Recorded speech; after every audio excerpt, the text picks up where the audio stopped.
आमच्या पेशंटला दारूचे व्यसन आहे, अल्कोहोलचं ॲडिक्शन आहे, तर निर्मल हॉस्पिटलमध्ये कशा पद्धतीने इलाज करता, हा प्रश्न जेव्हा नातेवाईक विचारतात तर मला सर्वप्रथम सांगायचं आहे की कोणतंही ॲडिक्शन किंवा व्यसन हा मनाचा आजार आहे. आणि ॲडिक्शन म्हटलं तर याला आपण म्हणू शकतो की डिपेंडन्स हा शब्द वापरला जातो. मनाचा डिपेंडन्स आणि शरीराचा डिपेंडन्स अशा दोन पद्धतीनं डिपेंडन्स असतो. म्हणजे फिजिकल डिपेंडन्स आणि मेंटल डिपेंडन्स आपण असं म्हणूया. मन आणि शरीर यांचा महत्त्वाचा रोल याच्यामध्ये असतो.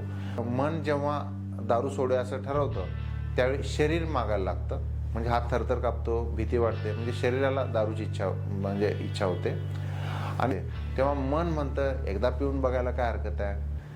अशा पद्धतीनं मन आणि शरीर यांचा समन्वय साधता येत नाही आणि त्यामुळे पेशंटमध्ये रिझल्ट मिळत नाही. काही वेळा तुझी शपथ, आईची शपथ, पंढरपूरची माळ घातली किंवा पत्नी माहेरी जाते, अशा पद्धतीनं वागून पण पेशंटला सुधारण्याचा प्रयत्न करतात, पण याच्यामध्ये अपयश मिळते. याला एकच पर्याय असतो, इलाज करणे, ट्रीटमेंट देणे, औषधं तयार करणे. तर औषधं कोणत्या प्रकारची असतात, तर 5 प्रकारची औषधंही महत्त्वाची असतात.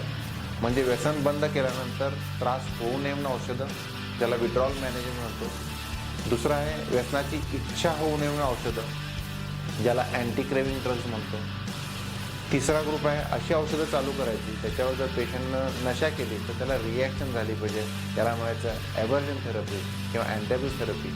आणि चौथा ग्रुप आहे की ह्या पेशंटचं नशा का करतो, याच्यामागे काही मानसिक कारण लपलेलं आहे का, जसं डिप्रेशन, मूड डिसऑर्डर असतील, तर त्याचा इलाज पण करणं आवश्यक आहे. आणि 5वा ग्रुप म्हणजे दारूबरोबर जे काही शारीरिक व्याधी आहेत, जसं ब्लड प्रेशर असेल, शुगरचा त्रास असेल, किंवा दारूमुळं कावीळ आहे, स्वादुपिंडाचा त्रास आहे, किंवा दारूमुळे कॉम्प्लिकेशन्स असतील, फिजिकल कॉम्प्लिकेशन्स, तर यांचा पण इलाज आपण करणं आवश्यक आहे.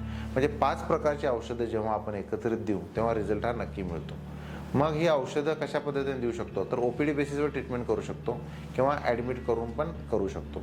जे पेशंट स्वतःहून यायला तयार आहेत, कोऑपरेटिव्ह आहेत, त्यांना OPD बेसिसवर पण ट्रीटमेंट देऊ शकतो.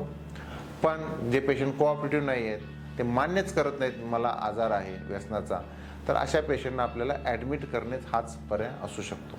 ॲडमिट करताना आम्ही सांगतो की पेशंट येत असेल तर घेऊन ॲडमिशनला, येत नसेल तर तो कुणाची तरी मदत घ्या नातेवाईकांनी, जो तो पेशंट ज्यांचा ऐकतो त्यांची मदत घ्या, किंवा पेशंटला नशेत असताना घेऊन या, किंवा कधी कधी नातेवाईकच म्हणतात आम्ही पेशंटला भरपूर दारू पाजतो आणि आम्ही घेऊन येऊ शकतो, म्हणजे त्यांना सोपं जातं नशेत त्याला घेऊन येणं, असं पण करू शकतात. आणि कधी कधी पोलिसांची मदत घेऊ शकतात. आणि शेवटी आम्ही निर्मल हॉस्पिटलकडून पण आम्ही मदत देतो, आमची टीम पाठवतो पेशंटला आणण्यासाठी. नातेवाईकांना ते शक्य नसल्यामुळे नातेवाईकांना मदत म्हणून निर्मल हॉस्पिटलची टीम पण आपल्याला मदत करू शकते. तिसरा एक पर्याय असतो की बरेच नातेवाईक म्हणतात की गुपचूप औषध देऊया. आता होतं काय, जे पेशंट येतात त्यांना आपण देऊ शकतो औषध, पण पेशंट येऊ शकत नाही, जबरदस्तीने आणू शकत नाहीत, कारण खर्चिक बाब आहे ॲडमिट करणे. मग अशावेळी नातेवाईक म्हणतात की गुपचूप औषध देऊया. गुपचूप औषध देणं तसं चांगलं नाही आहे, कारण पेशंटला न सांगता औषध देतो. पण काही नातेवाईकांचं म्हणणं असतं की काही हेतू चांगला असतो, ते खर्च त्यांना पेलवत नाही ट्रीटमेंटचा, मग गुपचूप औषध देऊन बघूया असं पण काही वेळा नातेवाईक म्हणत असतात. तर लक्षात घ्या, दारू हा मनाचा आजार आहे, दारूचं व्यसन हा मनाचा आजार आहे असं आपण म्हणूया. त्यामुळे ट्रीटमेंट देणे आवश्यक आहे आणि ट्रीटमेंटचे ऑप्शन्स OPD बेसिसवर किंवा ॲडमिट करून आपण करू शकतो. धन्यवाद.